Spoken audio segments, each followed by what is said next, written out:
नमस्कार, 30 मिनट में राजस्थान देख रहे हैं आप और आपके साथ मैं हूं ऋषिका। चलिए शुरू करते हैं सुपरफास्ट खबरों का सिलसिला। मुख्यमंत्री अशोक गहलोत सीएम बूंदी के हिंडोली दौरे पहुंचे। इस दौरान हिंडोली विधानसभा अध्यक्ष डॉक्टर सीपी जोशी भी सीई ओम के साथ मौजूद रहे। सीएम ने हिंडोली नैनवा को 1500 करोड़ के कार्यों का सौगात दिया है। पीसीसी चीफ गोविंद सिंह डोटासरा भी कार्यक्रम में मौजूद रहे। राजसमंद में चोरों ने भैरवनाथ मंदिर को निशाना बनाया। चोरी की वारदात सीसीटीवी कैमरे में कैद हो गई। वीडियो में 3 चोर मंदिर के मुख्य गेट को लोहे के औजार से तोड़ते हुए नजर आ रहे हैं। बता दें कि चोर मंदिर के बाहर पड़े खाने पीने के सामान और कुछ चांदी के आभूषण चुराकर फरार हो गए। चोरी की घटना की सूचना मिलते ही मौके पर पुलिस पहुंची और घटनास्थल का मौका मुआयना कर जांच शुरू कर दी गई है। टोंक शहर में जयपुर एटीएस की टीम ने कार्रवाई कर एक युवक को हिरासत में लिया है। कोतवाली थाना इलाके के राज टॉकीज के पास रोड पर एक घर में दबिश देकर संदिग्ध युवक को पकड़ा गया। टीम संदिग्ध युवक को हिरासत में लेकर जयपुर रवाना हो गई है। भारी पुलिस बल के साथ हुई कार्रवाई को लेकर जिले में तरह तरह की चर्चाओं का दौर शुरू हो गया है।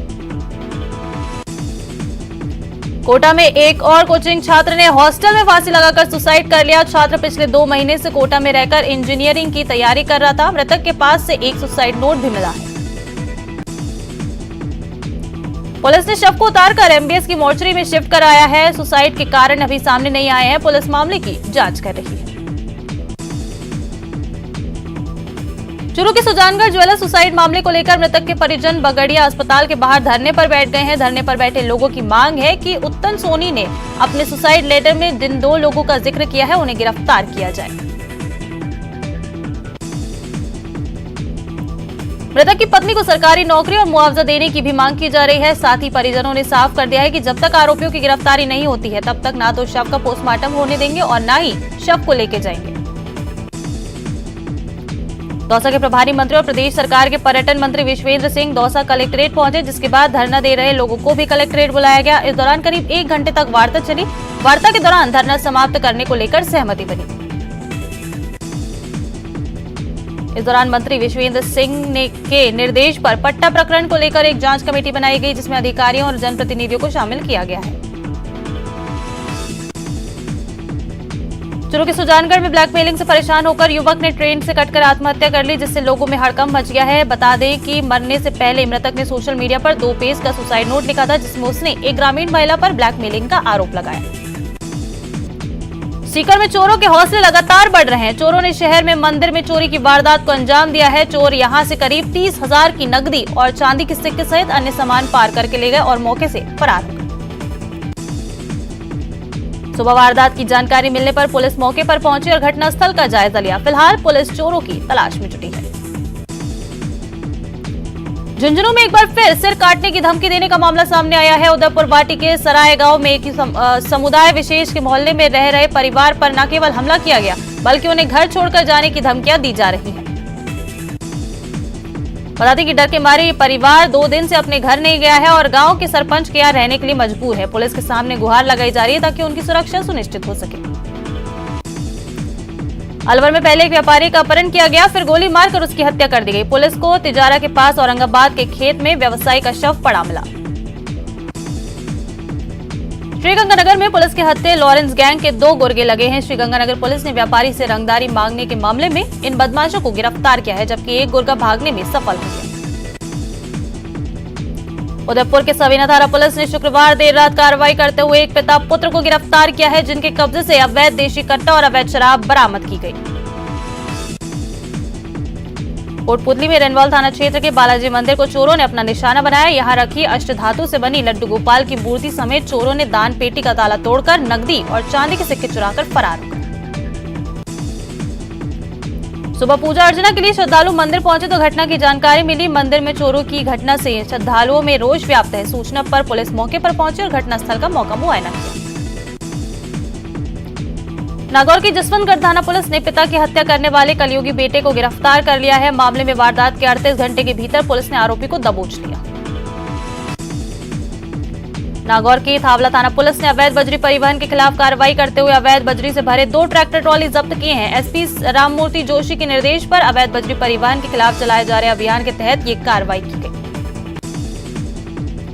टोंक के मालपुरा नगरपालिका ईओ सुरेंद्र कुमार मीणा को राज्य सरकार ने निलंबित कर दिया है। निलंबन काल की अवधि डूंगरपुर रहेगी। बीते दिनों ईओ सुरेंद्र कुमार ने जन्मदिन मनाते हुए लोक सेवक के दायरे से बाहर जाकर तलवार से केक काटा था। वहीं एक समाचार पत्र में खबर छापने वाले पत्रकार को ईओ ने प्रताड़ित किया, जिसके बाद पत्रकारों ने कलेक्टर को ज्ञापन सौंपकर कार्रवाई की मांग की है। डीएलबी निदेशक ने निलंबन के आदेश जारी कर दिए। कोटा के सिमला थाना इलाके में नेशनल हाईवे पर एक अज्ञात व्यक्ति का शव मिलने से सनसनी फैल गई है। मृतक की फिलहाल शिनाख्त नहीं हो पाई है। मौत के कारणों की फिलहाल जानकारी सामने नहीं आई। फिलहाल मृतक के शव को अस्पताल की मोर्चरी में रखवाया गया है और पुलिस शव की शिनाख्ती के प्रयास कर रही है। वहीं सिमला थाना पुलिस पूरे मामले की जांच में जुटी है। झुंझुनू में शातिर ठगों ने अब मुख्यमंत्री अशोक गहलोत के सलाहकार और नवलगढ़ विधायक डॉक्टर राजकुमार शर्मा के नाम से फेक आईडी बनाकर लोगों से ठगी करने की कोशिश की। जानकारी के अनुसार ठगों ने सीएम सलाहकार और नवलगढ़ विधायक डॉक्टर राजकुमार शर्मा के नाम से फेक आईडी बनाकर रखी है। डीपी पर विधायक डॉक्टर राजकुमार की फोटो लगा रखी है। इसमें मैसेज भेजकर रुपए मांगकर ठगी की जा रही है। टोंक जिले के देवली में एक तेज रफ्तार ट्रेलर ने 3 गायों को कुचल दिया, जिसमें एक गाय की मौके पर ही मौत हो गई और 2 गाय गंभीर रूप से घायल हो गई। घटना के बाद लोगों में आक्रोश है। ट्रेलर चालक और खलासी को लोगों ने पकड़कर पुलिस के हवाले किया। पाली शहर के हाउसिंग बोर्ड के निकट ट्रेन की चपेट में आने से अज्ञात युवक की मौत हो गई। हादसे की सूचना पर जीआरपी पुलिस और औद्योगिक थाना पुलिस मौके पर पहुंची और घटना की जानकारी ली और मृतक के शव को बांगड़ अस्पताल की मोर्चरी में रखवाया। पुलिस ने बताया कि युवक की शिनाख्त नहीं हुई है। फिलहाल मृतक की शिनाख्त करने का प्रयास किया जा रहा है। उसके बाद ही पता चल पाएगा कि युवक ट्रेन से गिरा या उसने आत्महत्या की। युवक की फोटो के आधार पर शव की शिनाख्त के प्रयास जारी है। राजसमंद में एक कार ने 3 मवेशियों को टक्कर मार दी, जिसमें 2 भैंस और 1 गाय की मौके पर ही मौत हो गई, जिसके बाद गुस्साए लोगों ने हाईवे पर जाम लगा दिया। नेशनल हाईवे 8 पर वाहनों की लगी लंबी कतारें लग गई हैं, जिसके बाद नाथद्वारा थाना पुलिस मौके पर पहुंची, जहां पुलिस को टक्कर मार भागने वाली कार की नंबर प्लेट मौके से मिली। करीब आधे घंटे बाद पुलिस ने समझाइश कर जाम खुलवा लिया। अलवर में आरटीओ ऑफिस के सामने खड़े ट्रक को पीछे से तेज गति में आ रहे बाइक चालक ने टक्कर मार दी। सड़क हादसे में 2 लोगों की मौके पर ही मौत हो गई। मामले की सूचना लगते ही बहरोड़ पुलिस मौके पर पहुंची और पूरे मामले की जानकारी ले रही है। परिजनों के आने के बाद पोस्टमार्टम कराकर शव परिजनों को सौंपा जाएगा। बीकानेर में राज्यपाल के दौरे का दूसरा दिन है। इस दौरान राज्यपाल कलराज मिश्र ने अधिकारियों की बैठक ली। थोड़ी देर बाद राज्यपाल कोलायत के लिए रवाना होंगे। राजस्थान सरकार के कैबिनेट मंत्री सोलेह मोहम्मद एक दिवसीय पोखरण विधानसभा क्षेत्र नाचना के नहरी क्षेत्र के दौरे पर रहे। कैबिनेट मंत्री के नाचना पहुंचने पर प्रधान अर्जुन राम जयपाल के नेतृत्व में भव्य स्वागत किया गया। मंत्री ने कई कार्यक्रमों में शिरकत करते हुए जनसुनवाई की है। मंत्री ने जनसुनवाई करते हुए लोगों से संवाद कर उपस्थित अधिकारियों को समस्या समाधान के निर्देश दिए। मंत्री ने ग्राम पंचायत पांचे का तला में अटल भूजल योजना के प्रशिक्षण शिविर का शुभारंभ किया। उदयपुर में पुलिस प्रशासन ने मोहर्रम जुलूस मार्ग पर रूट मार्च किया। ये रूट मार्च तीज के चौक से शुरू होकर विभिन्न मार्गों से होता हुआ लाल घाट तक पहुंचा। रूट मार्च के दौरान जिला कलेक्टर, पुलिस अधीक्षक सहित कई अधिकारी मौजूद रहे। इस दौरान जुलूस के मार्ग में आने वाले व्यवधानों को दुरुस्त करने के भी आवश्यक दिशा निर्देश दिए गए। उदयपुर के लसाड़िया इलाके में स्थित कूण कस्बे को ग्रामीणों ने बंद रखा। दरअसल कूण कस्बे में मंदिर सहित कई घरों में पिछले कुछ दिनों से चोरी की वारदात हुई थी। ऐसे में ग्रामीणों में खासा आक्रोश है। ग्रामीणों ने पुलिस और प्रशासन को जल्द चोरों की गिरफ्तारी के लिए मांग की थी। साथ ही चेतावनी दी थी यदि जल्द कार्रवाई नहीं होगी तो ग्रामीण आंदोलन करेंगे। भरतपुर जिले की डीग के गांव पसोपा में संतों के आंदोलन के दौरान बाबा विजयदास का आत्मदाह से पहले का एक वीडियो सामने आया है। बाबा विजयदास वीडियो में कई बार कहते सुने जा सकते हैं कि अब संतों के पास सिर्फ करो या मरो का विकल्प बचा है। 2 साल बाद राजस्थान में फिर छात्र संघ चुनाव का शंखनाद किया गया है। 26 अगस्त को मतदान किया जाएगा। वहीं 27 अगस्त को इसके नतीजे आएंगे। 22 को नॉमिनेशन होगा। भरतपुर जिले की डीग के पसोपा गांव में संत विजयदास आत्मदाह मामले को लेकर साधु संतों का प्रतिनिधिमंडल आईजी और एसपी से मुलाकात करने पहुंचा, लेकिन संतों के प्रतिनिधिमंडल की भनक लगते ही आईजी और एसपी कार्यालय से रवाना हो गए। धौलपुर की सहेली प्रगति राजीवा महिला सर्वांगीण की महिलाओं ने पीएनबी बैंक के प्रबंधक बसई नवाब द्वारा की गई बदसलूकी को लेकर जिला कलेक्टर के नाम एसडीएम को ज्ञापन दिया है। सौंपे गए ज्ञापन में बताया गया कि सहेली प्रकृति राजीविका महिला के सर्वांगीण विकास से जुड़े लोगों के खाते में पंजाब नेशनल बैंक बसई नवाब में है। नए मैनेजर ने महिलाओं के साथ दुर्व्यवहार कर उनके काम को समय पर न करना और रोज रोज महिलाओं को बुलाकर परेशान करने का मामला दर्ज कराया गया। श्रीगंगानगर में भारतीय जनता पार्टी के जिला अध्यक्ष आत्माराम तरड़ ने प्रदेश सरकार से श्रीगंगानगर जिले में पिछले दिनों हुई अतिवृष्टि के लिए विशेष पैकेज की मांग की है। आत्माराम तरड़ ने कहा कि श्रीगंगानगर में अतिवृष्टि से आम आदमी, किसान, व्यापारी सहित हर तबका प्रभावित हुआ है। ऐसे में प्रदेश सरकार को जिले के लिए विशेष पैकेज जारी करना चाहिए ताकि अतिवृष्टि से हुए नुकसान की भरपाई की जा सके। कोटा में आज विद्युत लाइनों के रखरखाव और विकास कार्य के चलते शहर के कई इलाकों में बिजली बंद रहेगी। शहर के अलग अलग दर्जनों इलाकों में 1 से 5 घंटे तक बिजली सप्लाई बाधित रहेगी। शहर के 2 इलाकों में जीएसएस में मरम्मत कार्य किया जाना है। यूआईटी के विकास कार्य के चलते भी बिजली बंद की जानी है, जबकि शहर के कई इलाकों में विद्युत लाइनों के रखरखाव के चलते अलग अलग इलाकों में बिजली गुल रहेगी। बीती रात जोधपुर के मानक चौक इलाके में एक हवेली की बालकनी के ऊपर का छज्जा गिर गया। गनीमत रही कि वो आवाजाही न होने के कारण कोई जनहानि नहीं हुई। कोटा के आवली रोजड़ी इलाके में कोबरा सांप का रेस्क्यू करने में स्नैक कैचर के पसीने छूट गए। कोबरा सांप बिजली के तारों में उलझता गया और इधर उधर घुसने लगा। कड़ी मशक्कत के बाद स्नेक कैचर गोविंद शर्मा ने कोबरा को रेस्क्यू किया। बाड़मेर में पशुओं में चर्म रोग कोरोना वायरस की तरह तेजी से फैलता जा रहा है। इस बीमारी को लेकर गौ सेवा आयोग अध्यक्ष भीमाराम जैन ने जिला कलेक्टर लोकबंधु यादव सहित पशुपालन विभाग के अधिकारियों के साथ बैठक ली। इस दौरान उन्होंने जिले में अलग अलग टीमों का गठित कर ग्रामीण इलाकों में जाकर सर्वे करने के निर्देश दिए हैं। बता दें कि इस वायरल बीमारी से सबसे ज्यादा गाय संक्रमित हो रही हैं। वहीं संक्रमित पशु के संपर्क में आने से स्वस्थ पशु भी इस बीमारी की चपेट में आ रहे हैं। राजस्थान रिवर बेसिन अथॉरिटी आयुक्त श्रुति भारद्वाज करौली के दौरे पर हैं। इस दौरान उन्होंने क्षेत्र के प्रसिद्ध भद्रावती नदी का जायजा लिया। वहीं पांचना बांध स्थित 5 नदियों के संगम का निरीक्षण कर पांचना बांध और भद्रावती को पर्यटन की दृष्टि से विकसित करने की बात कही। इस दौरान आयुक्त ने माता अंजनी मंदिर में पूजा की।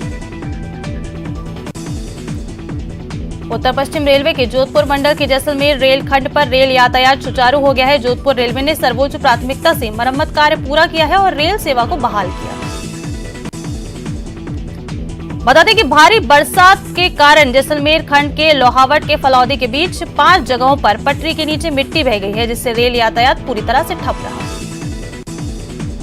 डूंगरपुर जिला कलेक्टर गामड़ी आहाड़ा तहसील क्षेत्र के दौरे पर रहे। अपने दौरे के दौरान कलेक्टर डॉक्टर यादव ने सामुदायिक स्वास्थ्य केंद्र गामड़ी आहाड़ा का औचक निरीक्षण किया। इस दौरान कलेक्टर डॉक्टर यादव को अस्पताल परिसर में ड्रेसिंग रूम और वार्डों में गंदगी मिली, जिस पर कलेक्टर ने नाराजगी जताई और सफाई कर्मियों को अस्पताल परिसर में साफ सफाई के निर्देश दिए। जयपुर में विश्व पुलिस खेलों में आईपीएस आकाश कुल्हारी ने कांस्य पदक जीता है। यूपी कैडर के आईपीएस आकाश राजस्थान के बीकानेर शहर के रहने वाले हैं। आकाश कुल्हारी 2006 बैच के आईपीएस हैं। उनके छोटे भाई आईआरएस मनीष भी वर्ल्ड एमेच्योर सीनियर चैंपियन हैं।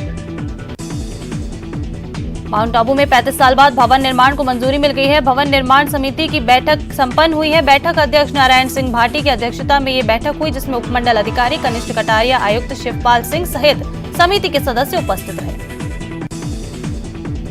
बैठक में स्वशासन निदेशालय से प्राप्त 8 फाइलों पर चर्चा की गई, जिसमें से 2 पर प्रतिवेदन लंबित रहने के कारण शेष 6 फाइलों को स्वीकृति प्रदान कर अंतिम कानूनी राय लेने के बाद नक्शा सौंपने का निर्णय लिया गया। बेटी बचाओ बेटी पढ़ाओ का संदेश लेकर समाजसेवी सोमपुरा दंपति गुजरात राज्य की यात्रा पूरी कर वापस डूंगरपुर पहुंचे। सोमपुरा दंपति के डूंगरपुर पहुंचने पर नगर परिषद सभापति ने उनका स्वागत किया। पोखरण में डिस्कॉम की ओर से आजादी के अमृत महोत्सव कार्यक्रम के अंतर्गत कस्बे के आशापूर्ण भवन में उज्जवल भारत उज्जवल भविष्य कार्यक्रम का आयोजन किया गया।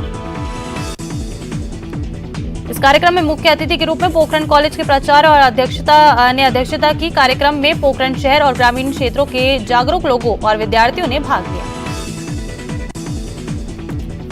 जवाहर कला केंद्र में 29 जुलाई को पाशिक्षिक नाट्य योजना के तहत खारू का खरा किस्सा नाटक का मंचन किया गया। ये नाटक भुवनेश्वर कृत कहानी भेड़िए पर आधारित है। श्रावणी तीज के अवसर पर भगवान मदन मोहन जी के झूला झांकी दर्शन होंगे। इसको लेकर मंदिर परिसर में तैयारियां चल रही हैं। मंदिर के जगमोहन में चांदी के विशाल झूले सजाए गए। करौली में चंबल नदी में बढ़ते जलस्तर को देखते हुए प्रशासन सतर्क हो गया है। तहसीलदार समेत सिविल डिफेंस की टीम चंबल नदी किनारे बसे गांव और डूब क्षेत्र वाले गांवों में लोगों को जागरूक कर रही है। समय समय पर चंबल नदी के जलस्तर और हालात की जानकारी देने के लिए प्रशासन लोगों के फोन नंबर जुटा रहा है। वहीं जलस्तर बढ़ने पर नदी में नहीं जाने की अपील भी की जा रही है।